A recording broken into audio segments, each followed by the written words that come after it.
കടലിലെ ചിപ്പിയിൽ നിന്ന് മുത്ത് രൂപം കൊള്ളുന്നത് പോലെ സംസാരിക്കാൻ വൈകല്യമുള്ള വിക്കുള്ള ഒരുവനെ ഗായകനാക്കി മാറ്റിയ ദൈവത്തിൻ്റെ അത്ഭുത പ്രവൃത്തിയെക്കുറിച്ചാണ് നിങ്ങളുടെ മുമ്പിൽ ഞാൻ പങ്കുവെക്കുന്നത്.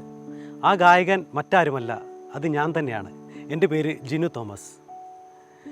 എൻ്റെ ജീവിതത്തിലേക്ക് ഞാൻ തിരിഞ്ഞു നോക്കുമ്പോൾ ദൈവം നടത്തിയ വഴികൾ വളരെ വലുതാണ്. ജെറമ്യ പ്രവചനം 29-ാം അധ്യായം 11-ാമത്തെ വാക്യം, കർത്താവ് അരുളി ചെയ്യുന്നു, നിങ്ങളെക്കുറിച്ചുള്ള പദ്ധതി എൻ്റെ മനസ്സിലുണ്ട്, നിങ്ങളുടെ നാശത്തിനല്ല, നിങ്ങളുടെ ക്ഷേമത്തിനുള്ളതാണ്. നിങ്ങൾക്ക് ശുഭകരമായ ഭാവിയും പ്രത്യാശയും നൽകുന്ന പദ്ധതിയാണ്. നമ്മളെ ഓരോരുത്തരെക്കുറിച്ചും ദൈവത്തിന് പദ്ധതിയുണ്ട്, പ്ലാനുണ്ട്. പ്രത്യേകിച്ച് എൻ്റെ ജീവിതത്തിലേക്ക് ഞാൻ തിരിഞ്ഞു നോക്കുമ്പോൾ, ഞാൻ ജനിച്ച് സംസാരിക്കാൻ തുടങ്ങുന്നത് മുതൽ എനിക്ക് വിക്ക് എന്ന ഒരു വൈകല്യമുണ്ടായിരുന്നു. എനിക്ക് ഒരാളുടെ മുമ്പിൽ സംസാരിക്കാനോ ഒരു മുമ്പിൽ ഒന്ന് നേരെ ചൊവ്വേ നിൽക്കാനോ എനിക്ക് ഭയങ്കര ബുദ്ധിമുട്ടായിരുന്നു. മറ്റുള്ളവരെ സംസാരിക്കുമ്പോൾ ഞാൻ ഒത്തിരി ആഗ്രഹിച്ചിരുന്നു, ദൈവമേ എനിക്ക് ഇങ്ങനെയൊന്ന് സംസാരിക്കാൻ കഴിഞ്ഞിരുന്നെങ്കിൽ. വർഷങ്ങൾ കൂടുന്തോറും വിക്കും അതിനനുസരിച്ച് കൂടിക്കൊണ്ടിരുന്നു. ഞാൻ ഓർക്കുന്നു, ഞാൻ പഠിക്കുന്ന സമയത്ത് ടീച്ചർ ചോദിക്കുന്ന ചോദ്യം എൻ്റെ മനസ്സിലുണ്ടെങ്കിലും അത് വേണ്ട വിധത്തിൽ പറയാൻ പറ്റാത്ത ഒരു അവസ്ഥ. നിങ്ങളിൽ ഈ കേൾക്കുന്നവരിലും ഇതേ അവസ്ഥയിലൂടെ കടന്ന അനേക മക്കളുണ്ട്, ഇതേ അവസ്ഥയിലൂടെ കടന്നു പോകുന്നവർ. പ്രത്യേകിച്ച് ടെൻഷൻ വന്നാലും നമുക്ക് ഒരു വാക്കുപോലും പറയാൻ പറ്റാത്തൊരവസ്ഥയുണ്ട്. ഞാൻ അത് മാറി നിന്ന് ഒരുപാട് കരഞ്ഞിട്ടുണ്ട് തമ്പുരാൻ്റെ മുമ്പിൽ.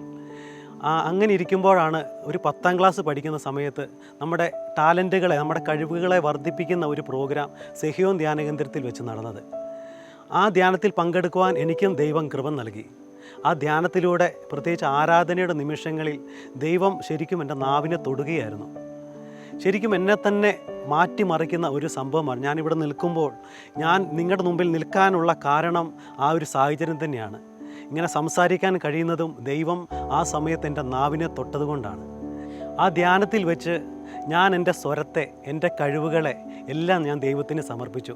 നമ്മൾ ബൈബിളിൽ കാണുന്നുണ്ട്, ആ ബാലൻ തൻ്റെ കയ്യിലുണ്ടായിരുന്ന ആ അപ്പവും മീനും ഈശോയ്ക്ക് നൽകിയപ്പോൾ അത് അനേകർക്ക് ഭക്ഷണമായി മാറി. അതുപോലെ തന്നെ നമ്മുടെ കഴിവുകളെ നമ്മൾ ഈശോയ്ക്ക് സമർപ്പിക്കുമ്പോൾ അത് ദൈവം ആശീർവദിക്കും. അനേകർക്ക് ഒരു അനുഗ്രഹമായി നമ്മുടെ ജീവിതം മാറും. നമ്മൾ ബൈബിളിൽ തന്നെ കാണുന്നുണ്ട് ഈശോ കൊടുങ്കാറ്റിനെ ശാന്തമാക്കുന്നത്.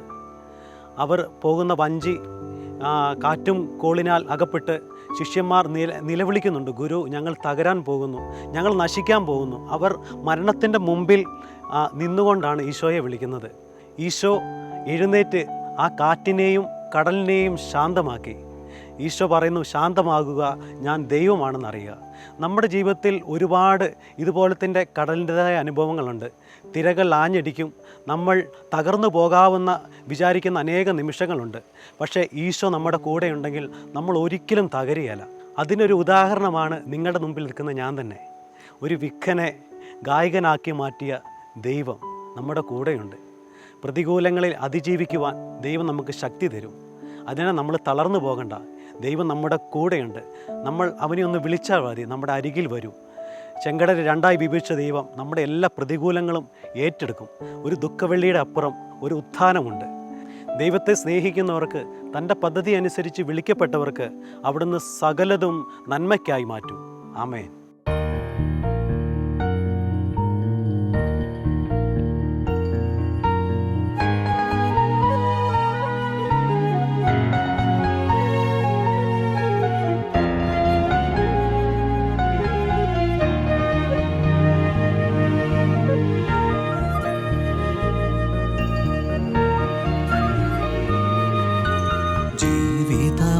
മലക്കടലിൽ തോണിയേറി ഞാൻ സീയോനിൻ തീരം തേടി യാത്ര പോകുന്നു.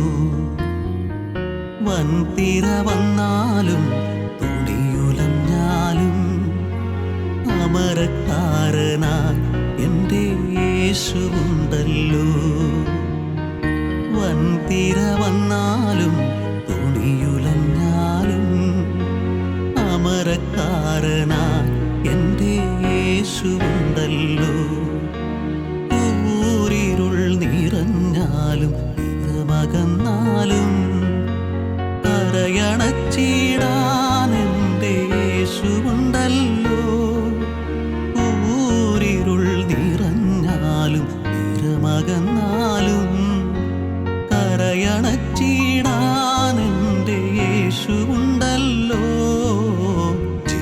ജീവിതമാമലകടലിൽ തോണിയേറി ഞാൻ സീയോനിൻ തീരം തേടി യാത്ര പോകുന്നു.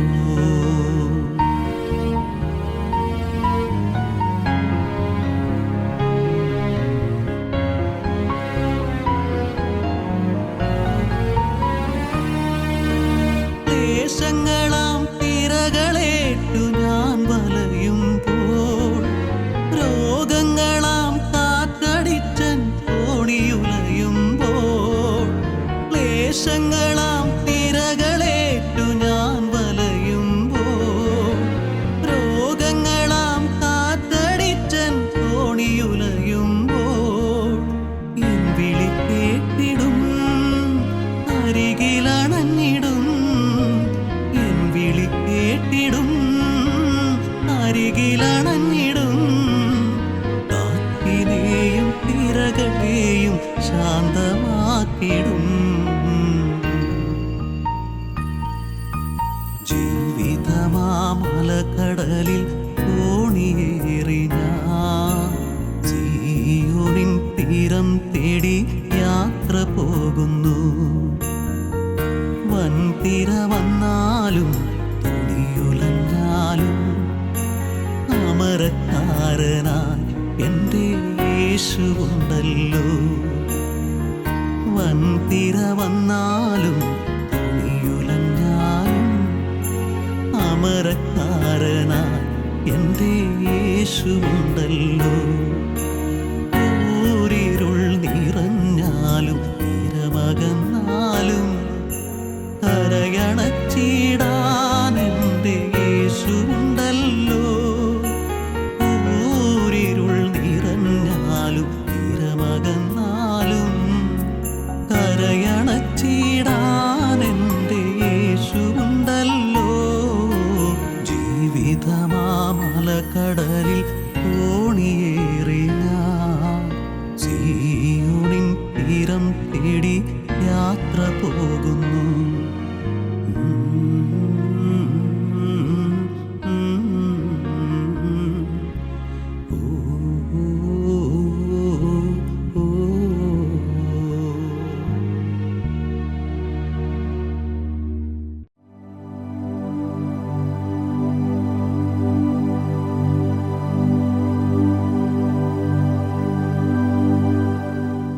ഞാൻ ദീപ റെനീഷ്.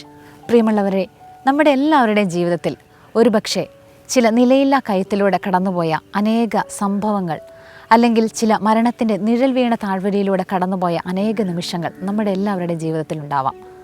ഈ ഒരു അവസരത്തിൽ പ്രത്യേകിച്ച് എൻ്റെ ജീവിതത്തിൽ ബാല്യത്തിൽ ഞാൻ അനുഭവിച്ച ഒരു സംഭവം എൻ്റെ മനസ്സിലേക്ക് കടന്നു വരികയാണ്. ഇതുപോലെ ഒരു പുഴയുടെ തീരത്ത് എൻ്റെ ബാല്യത്തിൽ ഞാനും എൻ്റെ ബ്രദറും കൂടെ നീന്തൽ പഠിക്കാനായിട്ട് അവിടെ എത്തി.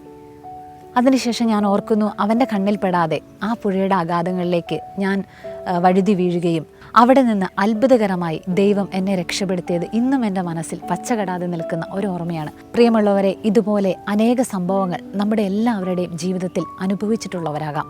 നമുക്ക് തിരിച്ചറിയാം, നമ്മുടെ ജീവിതത്തിൽ കഴിഞ്ഞുപോയ അനേക നാളുകളിൽ ദൈവം അത്ഭുതകരമായി നമ്മളെ പൊക്കിയെടുത്ത സംഭവങ്ങൾ, അതൊന്ന് നമുക്ക് തിരിച്ചറിയുന്ന നിമിഷങ്ങളിൽ ഇതിൻ്റെയൊക്കെ പിന്നിൽ ദൈവത്തിന് വളരെ വലിയൊരു പദ്ധതി നമ്മെക്കുറിച്ചുണ്ട്. ഒരുപക്ഷെ ഞാൻ ഓർക്കുകയാണ്, ഇപ്പോൾ ഞാൻ പിന്നോട്ട് തിരിഞ്ഞു നോക്കുമ്പോൾ ചില മരണകരമായ സാഹചര്യങ്ങളിലൂടെ കടത്തിവിട്ടിട്ടുണ്ടെങ്കിലും അതിൽ നിന്നെല്ലാം കർത്താവ് രക്ഷപ്പെടുത്തി ദൈവത്തിൻ്റെ ഒരു പദ്ധതി ഫലമണിയുവാനായിട്ട്, അല്ലെങ്കിൽ ദൈവത്തിൻ്റെ ഒരു പദ്ധതി പൂവണിയാനായിട്ട് എന്നെ ജീവിക്കാൻ ദൈവം അനുവദിച്ചു. പ്രിയപ്പെട്ടവർ, ഒരുപക്ഷെ നമ്മൾ ഈ ഒരു സാഹചര്യത്തിൽ ഒരുപക്ഷെ മരണത്തിൻ്റെ നിഴൽ വീണ താഴ്വരയിലൂടെ നാം കടന്നു പോകുന്നുണ്ടാവാം. എങ്കിലും നാം തിരിച്ചറിയണം, ദൈവം അറിയാതെ നമ്മുടെ ജീവിതത്തിൽ ഒന്നും സംഭവിക്കുന്നില്ല. പുറപ്പാട് 9:16 വചനം ഇപ്രകാരം പറയുന്നു: എൻ്റെ ശക്തി നിനക്ക് കാണിച്ചു തരാനും അങ്ങനെ എൻ്റെ നാമം ലോകം മുഴുവൻ പ്രഘോഷിക്കപ്പെടാനും വേണ്ടിയാണ് ഞാൻ നിന്നെ ജീവിക്കാൻ അനുവദിച്ചത്. പ്രിയമുള്ളവരെ, ഞാൻ ഇന്നും ഉറച്ചു വിശ്വസിക്കുന്നു, നാം തിരിച്ചറിയണം, നമ്മെ ദൈവം ജീവിക്കുവാനായിട്ട് അനുവദിക്കുന്നുണ്ടെങ്കിൽ അത് ദൈവത്തിൻ്റെ നാമം മഹത്വപ്പെടുവാനും ദൈവനാമം ഉയർത്തുവാനും വേണ്ടി ദൈവം ബാക്കി വെച്ച ജീവിതങ്ങളാണ്. നമുക്ക് വിശ്വസിക്കാം, ദൈവം സർവ്വശക്തനാണ്. അവൻ നമ്മെ ഏത് പ്രതിസന്ധികളിലൂടെ കടന്നു പോകുമ്പോഴും കർത്താവ് നമ്മെ കരം പിടിച്ച് നാം അറിയാതെ നമ്മെ നയിക്കും, തീർച്ച.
യേശുവിൽ പ്രിയപ്പെട്ടവരെ, ഞാൻ ലിജോ ജോൺ. കർത്താവിൻ്റെ ശുശ്രൂഷയിൽ ഇപ്പോൾ ഇങ്ങനെ ആയിരിക്കുമ്പോൾ ഞാൻ ഓർക്കുകയാണ്, ഞാൻ ചെറുപ്പത്തിൽ അത്രയ്ക്കൊന്നും പാടുകയൊന്നുമില്ലായിരുന്നു. എൻ്റെ പപ്പയും ചേച്ചിയും പള്ളി കൊയറുകൾക്കൊക്കെ വളരെ മനോഹരമായിട്ട് പാടും. അപ്പോൾ എനിക്ക് പാട്ട് ഒത്തിരി ഇഷ്ടമാണ്, ഞാനിങ്ങനെ ട്രൈ ചെയ്യാറുണ്ട്. ഈ സാഹചര്യത്തിൽ ഞാൻ സൺഡേ സ്കൂളിൽ ഒരു മത്സരത്തിന് പങ്കുചേർന്നു, സിംഗിൾ സോങ്. അപ്പോൾ ഞാൻ പാടാനായിട്ട് സെലക്ട് ചെയ്ത പാട്ട് ദൈവസ്നേഹം വർണ്ണിച്ചിടാൻ വാക്കുകൾ പോരെന്നുള്ള പാട്ടാണ്. ആ പാട്ട് സ്റ്റാർട്ട് ചെയ്തു. അതിൻ്റെ അനുപല്ലവിയിലേക്ക് കയറിയപ്പോൾ എനിക്ക് മനസ്സിലായി എനിക്ക് പാടാനേ പറ്റുന്നില്ല, പിച്ച് കിട്ടുന്നില്ല, എൻ്റെ ഞരമ്പൊക്കെ ഇങ്ങനെ തള്ളി വന്നു. ഞാൻ കഷ്ടപ്പെട്ട് ഇറങ്ങിപ്പോകുന്ന ഞാൻ ഇപ്പോഴും ഓർക്കുക. എങ്കിലും ഞാൻ മടുത്തില്ല, ദൈവത്തിൻ്റെ കൃപയിൽ. പിന്നീട് വളർന്നു വന്നപ്പോൾ ഞാനിങ്ങനെ പലരിൽ നിന്ന് കേട്ടു, ദൈവത്തിൽ ആശ്രയിച്ചാൽ ഇതെല്ലാം വളരെ സിമ്പിളായിട്ട് നടക്കും. പിന്നീട് വളർന്നു വന്നപ്പോൾ എനിക്ക് ഈശോയ്ക്ക് വേണ്ടി പാടണം എന്നുള്ള വലിയ ആഗ്രഹം എൻ്റെ മനസ്സിൽ വന്നു. മറ്റുള്ളവരൊക്കെ ഇങ്ങനെ പറയുന്നത് കേട്ട് സാക്ഷ്യമൊക്കെ കേട്ടിട്ടുണ്ട്. ഈശോയോട് ചോദിച്ചു കഴിഞ്ഞപ്പോൾ എനിക്കിങ്ങനെ കൃപകൾ ലഭിച്ചു, എനിക്കിങ്ങനെ ചെയ്യാൻ സാധിച്ചു. അപ്പോൾ ഞാനിങ്ങനെ ഒത്തിരി ആഗ്രഹിച്ചു.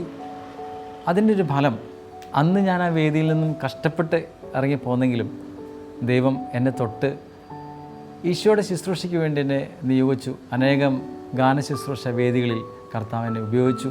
അനേകർക്ക് ആശ്വാസം കൊടുക്കത്തക്ക രീതിയിൽ എൻ്റെ സ്വരത്തെ കർത്താവ് അഭിഷേകമുള്ളതാക്കി മാറ്റി. ദൈവം ഇത്രത്തോളം വളർത്തിയ സ്നേഹത്തെ ഞാൻ ഓർക്കുന്നു. ഈ ക്രൂശിലേക്ക് നോക്കുമ്പോൾ എനിക്കൊന്നു മാത്രമാണ് മനസ്സിലാകുന്നത്, അവിടുന്ന് എൻ്റെ പാപവും ശാപവും കഴിവുകേടുകളും ഏറ്റെടുത്തുകൊണ്ട് എന്നെ കൃപയിലേക്ക്, കൃപയുടെ വസ്ത്രം ധരിപ്പിച്ച് എന്നെ ഇന്നും നടത്തുന്നു. ഈ ദൈവം നമ്മുടെ എല്ലാ പ്രശ്നങ്ങൾക്കും പരിഹാരമാണ്. എൽ ഷദായി, അസാധ്യങ്ങളെ സാധ്യമാക്കുന്ന ആ ദൈവം. ആ ദൈവത്തിൽ മാത്രം നമുക്ക് ആശ്രയിക്കാം. അവിടുന്ന് നമ്മെ നിരന്തരം നയിക്കട്ടെ. ആമേൻ.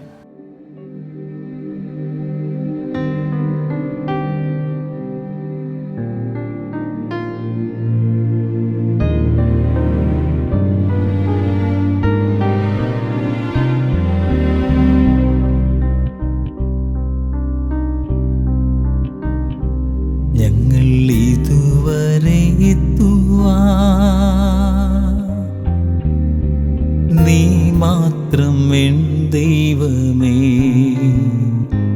ഞങ്ങൾ ഇതുവരെ നീ മാത്രം എൻ യേശുവേ. കഴിവല്ല നിൻ കൃപയാണേ, ബലമല്ല നിൻ ദയയാണേ.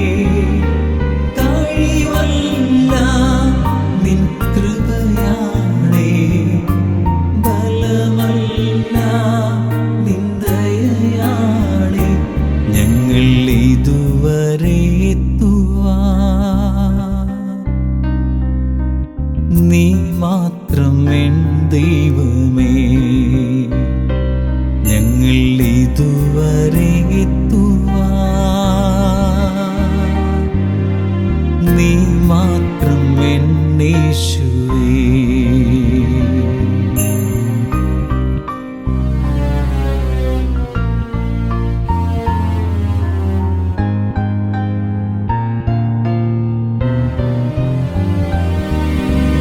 എൽ ഷദായി കൂടെയുള്ളപ്പോ അസാധ്യതകൾ മാറിപ്പോയി. എൽ ഷദായി കൂടെയുള്ളപ്പോ അസാധ്യതകൾ മാറിപ്പോയി. എബനേസർ എൻ ദൈവമേ, എന്നെ കരങ്ങളിൽ വഹിച്ചവനേ. എബനേസർ എൻ ദൈവമേ, എന്നെ കരങ്ങളിൽ വഹിച്ചവനേ. കഴിവല്ല നിൻ കൃപയാണേ, ബലമല്ല നിൻ ദയയാണേ. കഴിവല്ല നിൻ കൃപയാണേ, ബലമല്ല നിൻ ദയയാണേ. ഞങ്ങൾ ഇതുവരെ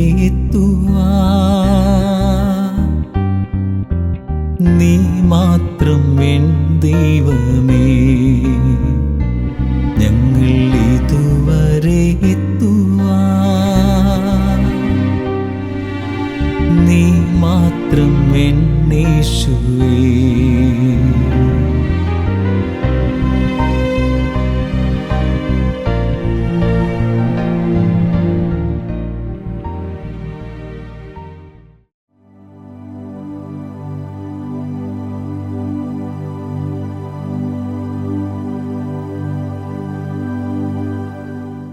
ഈശോ മിശിഹായ്ക്ക് സ്തുതിയായിരിക്കട്ടെ.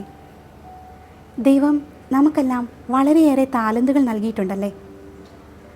അവയിൽ നമുക്ക് ഏറ്റവും പ്രിയപ്പെട്ടതെന്ന് തോന്നുന്ന ചിലതൊക്കെ നഷ്ടപ്പെടുമ്പോൾ നമ്മൾ വലിയ നിരാശയിലേക്കും സങ്കടങ്ങളിലേക്കൊക്കെ അകപ്പെട്ടു പോകാറുണ്ട്. എന്നാൽ മറ്റു ചിലരാകട്ടെ ആ സഹനങ്ങളുടെ അവസരങ്ങളെ ദൈവകരങ്ങളിൽ നിന്ന് സ്വീകരിച്ച് ദൈവഹിതത്തിനായി തന്നെ തന്നെ വിട്ടുകൊടുക്കുകയും ചെയ്യും. എൻ്റെ ജീവിതത്തിൽ സംഭവിച്ച ഒരു ദൈവാനുഭവം പങ്കുവയ്ക്കട്ടെ. ഞാൻ നീരജ ടോംസൺ. ദൈവം എനിക്ക് തന്നിരിക്കുന്ന ഒരു താലന്താണ് എൻ്റെ ശബ്ദം. അധികം കഴിവുകളൊന്നും ഇല്ലാതിരുന്ന എനിക്ക് ദൈവിക ശുശ്രൂഷകളിൽ, ഡബ്ബിംഗ് മേഖലകളിലും ഗാന ശുശ്രൂഷകളിലുമെല്ലാം കർത്താവ് അവസരം നൽകിയിരുന്നു. ഓരോ ശുശ്രൂഷകൾക്കും ദൈവത്തിന് നന്ദി പറഞ്ഞ് ഞാൻ അവയെല്ലാം ദൈവമഹത്വത്തിനായി സമർപ്പിക്കുകയും ചെയ്യുമായിരുന്നു. ഒരിക്കൽ ഒരു പനി വന്നപ്പോൾ എൻ്റെ ശബ്ദം പൂർണ്ണമായും അടഞ്ഞുപോയി. ഉള്ള ശബ്ദം നഷ്ടപ്പെട്ടപ്പോഴാണ് അതിൻ്റെ മൂല്യം തിരിച്ചറിഞ്ഞത്. മെഡിക്കൽ ടെസ്റ്റുകൾക്ക് ശേഷം ഡോക്ടറും വോയിസ് തെറാപ്പിസ്റ്റുമൊക്കെ പറഞ്ഞത് വോയിസ് ടെസ്റ്റ് അല്ലാതെ ഇതിന് പരിഹാരമില്ല, വീണ്ടും ശബ്ദത്തിന് ഓവർ സ്ട്രെയിൻ കൊടുത്താൽ ഇനിയും തിരിച്ചു വരാത്ത വിധത്തിൽ ശബ്ദം പൂർണ്ണമായും അടഞ്ഞു പോകും എന്നെല്ലാമായിരുന്നു. ഇതെല്ലാം കേട്ടപ്പോൾ ഒത്തിരി സങ്കടത്തോടെ ഞാൻ ആലോചിച്ചത് ഇനി എങ്ങനെയാണ് എൻ്റെ ശുശ്രൂഷകൾ തുടരുക എന്നതിനെക്കുറിച്ചായിരുന്നു. ജെറമിയ 32:27 ഞാൻ സകലമർത്യരുടെയും ദൈവമായ കർത്താവാണ്, എനിക്ക് അസാധ്യമായി എന്തെങ്കിലുമുണ്ടോ എന്ന് ചോദിച്ച എൻ്റെ കർത്താവ് എന്നെ പൂർണ്ണമായും സുഖപ്പെടുത്തുമെന്ന് ഞാൻ വിശ്വസിച്ചു. എൻ്റെ സഹനം സംസാരിക്കാൻ സാധിക്കാത്തവർക്കും മറ്റ് രോഗങ്ങളിലൂടെ കടന്നു പോകുന്നവർക്കും ആത്മാക്കളുടെ രക്ഷയ്ക്ക് വേണ്ടിയുമൊക്കെ കാഴ്ചവെച്ച് ദൈവഹിതം എന്നിൽ നിറവേറുന്നതിന് വേണ്ടി പ്രാർത്ഥിച്ചുകൊണ്ടിരുന്നു. 3-ാമത്തെ ആഴ്ചയിൽ വൈദ്യശാസ്ത്രം പറഞ്ഞ അസാധ്യതകളെ ഈശോ തന്നെ തൊട്ട് സുഖമാക്കി. എൻ്റെ ശബ്ദം പൂർണ്ണമായും എനിക്ക് തിരിച്ചു തന്നു. നമ്മുടെ കർത്താവ് അസാധ്യതകളെ സാധ്യമാക്കുന്നവനാണെന്ന് എൻ്റെ ജീവിതത്തിലൂടെ, ശുശ്രൂഷകളിലൂടെ ഇന്നും കാണിച്ചു തന്നുകൊണ്ടിരിക്കുന്നു. കർത്താവിന് മാത്രം മഹത്വമുണ്ടായിരിക്കട്ടെ.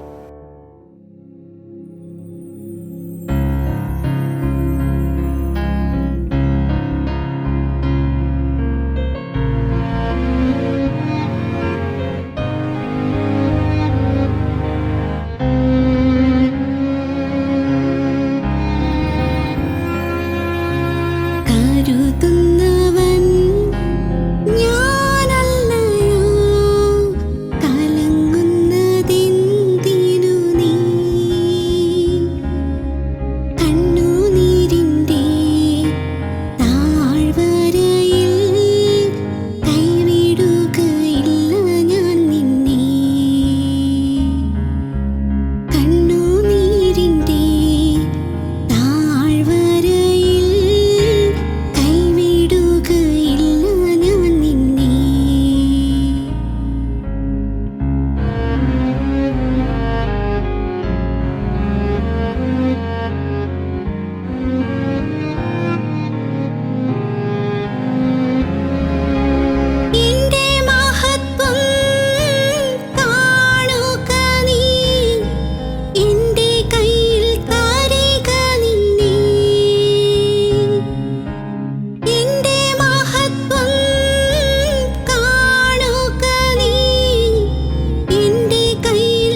ദൈവത്തിന് സ്തുതി. എൻ്റെ പേര് ഷാനവാസ് ഫ്രാൻസിസ്. എൻ്റെ വീട് എറണാകുളം ജില്ലയിൽ വരാപ്പുഴയിലാണ്. ഏകദേശം 20 വർഷത്തോളമായി ഞാൻ കർത്താവിൻ്റെ ഗാനങ്ങൾ ആലപിക്കുന്ന ഒരു എളിയ ശുശ്രൂഷകനാണ്. മാത്രമല്ല, ഞാനൊരു ഹൈന്ദവ കുടുംബത്തിൽ ജനിച്ച് കർത്താവിൻ്റെ സ്നേഹത്തിലേക്ക് കടന്നു വന്ന ഒരു വ്യക്തിയാണ്. പ്രിയമുള്ളവരെ, എനിക്കുണ്ടായ ദൈവാനുഭവങ്ങളിൽ ഒരനുഭവം പറയാനായിട്ടാണ് ഈ നിമിഷം ഞാൻ നിങ്ങളുടെ മുൻപിലായിരിക്കുന്നത്. അത് മറ്റൊന്നുമല്ല, ഞാൻ ഏകദേശം ഒരു 9ാം ക്ലാസ്സിൽ പഠിക്കുന്ന സമയത്ത് എൻ്റെ കയ്യിൽ 2 കൈയിലും ഏകദേശം 10ഓളം അരിമ്പാറകൾ ഉണ്ടായിരുന്നു. അപ്പോൾ എൻ്റെ അമ്മ ക്രിസ്തീയമായ വിശ്വാസത്തിൽ ആഴത്തിൽ വിശ്വസിക്കുന്ന ഒരു വ്യക്തിയാണ് എൻ്റെ അമ്മ. അപ്പോൾ എൻ്റെ അമ്മ എന്നോട് പറഞ്ഞു, നീ മലയാറ്റൂർ പോയി അവിടെ മല കയറി നീ പ്രാർത്ഥിക്കുക, ഈ അസുഖം ഈശോ നിൻ്റെ കയ്യിൽ നിന്ന് എടുത്ത് മാറ്റും. അങ്ങനെ ഞാൻ നേർച്ച നേർന്ന ആ വർഷം മല കയറി ഇറങ്ങി. അങ്ങനെ അത്ഭുതകരമായിട്ട് എൻ്റെ 2 കൈയിലുണ്ടായിരുന്ന അരിമ്പാറകൾ പൂർണ്ണമായിട്ടും മാറിക്കിട്ടി. പ്രിയമുള്ളവരെ, അതിനുശേഷം എല്ലാ വർഷവും ഞാൻ മലയാറ്റൂർ തീർത്ഥാടനത്തിനായിട്ട് കടന്നു പോകാറുണ്ട്. പിന്നീട് പ്രിയമുള്ളവരെ, പല ധ്യാനങ്ങൾ ഞാൻ കൂടാനായിട്ട് ഇടയായി. കർത്താവിനെ കൂടുതൽ അനുഭവിച്ചറിയാനായിട്ട് ഇടയായി. അങ്ങനെ ഞാൻ വിശ്വാസ ജീവിതത്തിൽ പോകുമ്പോൾ വീട്ടിൽ നിന്നും മറ്റും എനിക്ക് പലതരത്തിലുള്ള അസ്വസ്ഥതകൾ ഉണ്ടാകാനായിട്ട് തുടങ്ങി. പ്രത്യേകിച്ച് നിങ്ങൾക്കറിയാമല്ലോ, ഒരു അക്രൈസ്തവ കുടുംബത്തിൽ നിന്ന് ഒരു വ്യക്തി ക്രിസ്തുവിനെ അറിഞ്ഞു വരുമ്പോൾ ആ വ്യക്തിക്കുണ്ടാകുന്ന വിഷമങ്ങൾ അറിയാമല്ലോ. അങ്ങനെ ഞാൻ എന്നാലും എല്ലാ വർഷവും ഞാൻ മലയാറ്റൂർ തീർത്ഥാടനം നടത്താറുണ്ട്. അങ്ങനെ ഒരു വർഷം ഞാൻ ഇതുപോലെ തീർത്ഥാടനത്തിനായിട്ട് അവിടെ ചെന്ന സമയം, അന്ന് ഒത്തിരി വിഷമത്തിലും ഭാരത്തിലുമാണ് ഞാൻ അവിടെ ചെന്നത്. സത്യം പറഞ്ഞാൽ എങ്ങനെയെങ്കിലും ഒന്ന് മരിച്ചു കിട്ടിയാൽ മതി, അതായിരുന്നു എൻ്റെ മനസ്സിലുണ്ടായിരുന്ന ആകെ ഉണ്ടായിരുന്ന ചിന്ത. ശരിക്കും മല കയറാനുള്ളൊരു പ്രചോദനമോ പ്രേരണയോ ഒന്നും എനിക്കുണ്ടായിരുന്നില്ല. പക്ഷെ എങ്ങനെയോ ഞാൻ അവിടെ എത്തി. രാത്രി എനിക്ക് തോന്നുന്നൊരു 9:30 മണിയായപ്പോഴേക്കും ഞാൻ മലയാറ്റൂരെത്തി. പതിവ് പോലെ ഞാൻ അവിടെ പോയി ഒരു ഹോട്ടലിൽ പോയി ഭക്ഷണം കഴിച്ചു. തിരിച്ച് മല കയറേണ്ടതിന് പകരം ഞാൻ അവിടെയുള്ള താഴെയുള്ള ഒരു മണൽപ്പരപ്പിൽ അവിടെ പോയി ഞാനിങ്ങനെ ഇരുന്നു കുറേ സമയം. വണ്ടികളൊക്കെ അവിടെ പാർക്ക് ചെയ്തിട്ടുണ്ട്. അപ്പോൾ എൻ്റെ കയ്യിലുള്ള ബാഗിലുണ്ടായിരുന്നൊരു കൈലിമുണ്ടും പ്രാർത്ഥനാ പുസ്തകങ്ങളൊക്കെ എൻ്റെ കയ്യിലുണ്ട്. അപ്പോൾ ഈ കൈലിമുണ്ട് ഞാൻ പുറത്തെടുത്ത് അത് മണലിലിങ്ങനെ വിരിച്ച് ബാഗ് തലയണയായിട്ട് വെച്ച് ഞാൻ അവിടെ കിടന്ന് നന്നായിട്ട് അങ്ങോട്ട് കിടന്നുറങ്ങി. ഞാൻ ഉറക്കിയാണ്. ഒരു 12 മണിയായപ്പോൾ ഞാൻ പെട്ടെന്ന് ഇങ്ങനെ ഉണർന്നു. ഞാൻ ഉണരാനായിട്ടൊരു കാരണം അവിടെ നിന്ന് കേട്ട ഒരു ഗാനമാണ്. ആ പാട്ട് ഇങ്ങനെയാണ്: എൻ്റെ മുഖം വാടിയാൽ ദൈവത്തിന് മുഖം വാടും. ഈ പാട്ട് നിങ്ങൾക്കറിയാവുന്ന ഒരു ഗാനമാണല്ലോ. അപ്പോൾ ഈ പാട്ടിങ്ങനെ പലപ്പോഴും ഇങ്ങനെ അവർ പ്ലേ ചെയ്തുകൊണ്ടിരിക്കുകയാണ്. ഞാനത് കേട്ട് പുതിയതായിട്ട് അന്ന് റിലീസായ ഒരു ഗാനമാണത്. ആ ഗാനം ശ്രവിച്ചുകൊണ്ടിരിക്കുമ്പോൾ കർത്താവ് എന്നോട് ഇങ്ങനെ സംസാരിക്കുകയാണ്. നീ എന്താണ് ഇങ്ങനെ ഇവിടെ വന്നിങ്ങനെ കിടക്കുന്നത്? നീ തീർത്ഥാടനത്തിന് വന്നതല്ലേ? നീ ഇതിന് മാത്രം ടെൻഷൻ അടിക്കുന്നത് എന്തിനാണ്? നിൻ്റെ കൂടെ ഞാനില്ലേ? കർത്താവിനോട് സംസാരിക്കുന്നതായിട്ട് ഇങ്ങനെ ഭയങ്കരമായിട്ട് ഫീൽ ചെയ്യുകയാണ്. തുടർന്ന് കർത്താവിനോട് പറഞ്ഞു, നീ ചാടി എഴുന്നേൽക്കുക, നീ വേഗം എഴുന്നേൽക്കുക, പോയി മല കയറുക. അടുത്ത വർഷം നിനക്കിതുപോലെ ഇവിടെ വന്ന് കിടക്കേണ്ടി വരികയില്ല. കാരണം നിന്നെ ഞാൻ അനുഗ്രഹിച്ച് ഞാൻ നിന്നെ ഉയർത്തും. ഞാൻ ചാടി എഴുന്നേറ്റു. ഞാൻ അടുത്തുള്ളൊരു കടയിൽ പോയി ഞാൻ മുഖമൊക്കെ ഒന്ന് കഴുകി ഫ്രഷായി. തുടർന്ന് ഞാൻ മല കയറി പ്രാർത്ഥനയോടെ അവിടെ മലയിൽ ചെന്നു. മണിക്കൂറോളം അവിടെ ഇരുന്ന് പ്രാർത്ഥിച്ചു. രാവിലെ ഞാൻ മല കയറി ഇറങ്ങിപ്പോന്നു. പ്രിയമുള്ളവരെ, പിന്നീടുള്ള വർഷം, ആ ഒരു വർഷം ഞാൻ ഓർക്കുകയാണ്, ഒരു സ്വപ്നം പോലെയാണ് എൻ്റെ ജീവിതത്തിൽ കടന്നുപോയത്. ശത്രുക്കളായിട്ട് നിന്ന പലരും മിത്രങ്ങളായിട്ട് മാറി. മാത്രമല്ല, പിറ്റേ വർഷം ഞാൻ തീർത്ഥാടനത്തിന് വരുമ്പോൾ ഒരു മിനിറ്റ് പോലും എനിക്ക് വിശ്രമിക്കാൻ സമയമില്ല. കാരണം ഈ മല കയറി ഇറങ്ങിയിട്ട് വേണം എനിക്ക് അടുത്ത ശുശ്രൂഷയ്ക്ക് പോകാനായിട്ട്. എൻ്റേതായ പല കാര്യങ്ങളും, ദൈവം എന്നെ ഏൽപ്പിച്ച പല കാര്യങ്ങളും ചെയ്യാനായിട്ട്.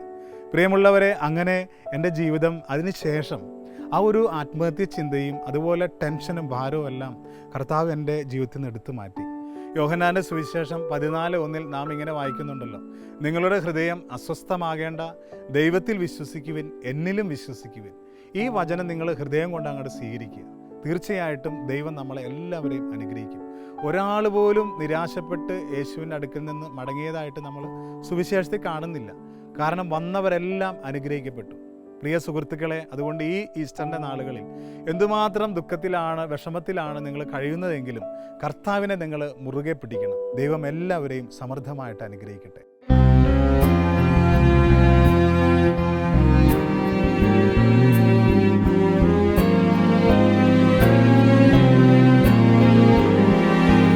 എൻ്റെ മുഖം വാടിയാൽ ദൈവത്തിൻ മുഖം വാടും.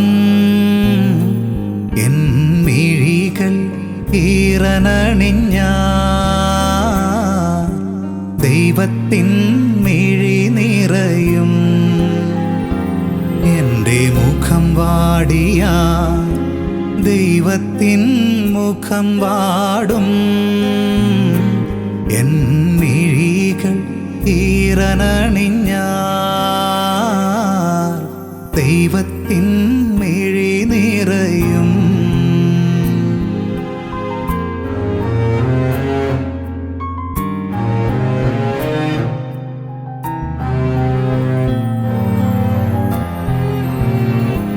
ഞാൻ നന്മകൾ ചെയ്തിടുമ്പോൾ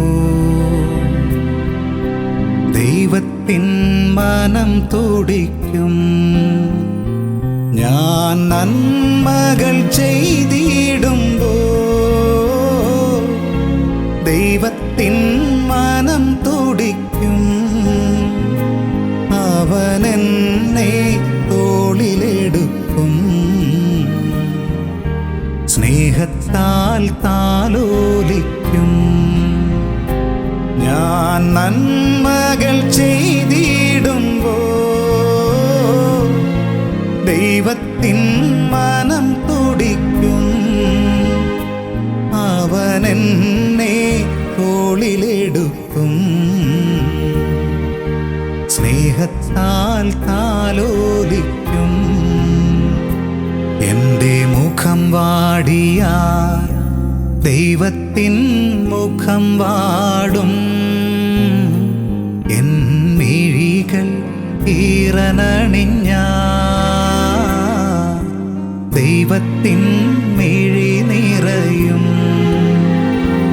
എൻ്റെ മുഖം വാടിയ ദൈവത്തിൻ മുഖം വാടും. എൻ മിഴികൾ ഈറനണിഞ്ഞ